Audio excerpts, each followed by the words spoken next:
Bizo MC toa maelekezo hapo. Mama wa Kiaduni, pale tunapoingilia kwenye kona mawe yameanguka, fanya kwa sukune hapo. Achana habari zenu za kisenge. Nimetoka kwenye moto toka asubuhi mpaka sasa hivi saa 5 nimetoka kwenye moto. Sasa hizi nimefika nimekaa tu juu. Yale mawe mnashinda nyinyi kutoka mkono mawe yale madogo madogo. Achana mambo ya kisenge nyinyi.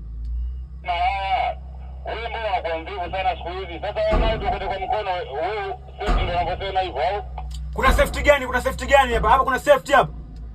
Linda wenyewe tupendane kaka, hizi kazi zinapita, unajua? Tufanye kwa moyo, acha mambo yako ya kichoko wewe. Yale mawe sio koti, sifanyi chochote. Yaani toka asubuhi mimi naangaika nyinyi mmeweka matako tu. Mungu alikomanda wewe ndio tunaenda kazini, acha uchovu wewe, njoo acha mambo yako ya kichoko.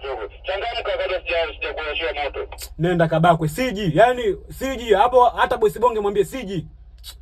Nikija nitatumia nguvu zangu za kiume hapo utanilaumu. Kabakwe huko.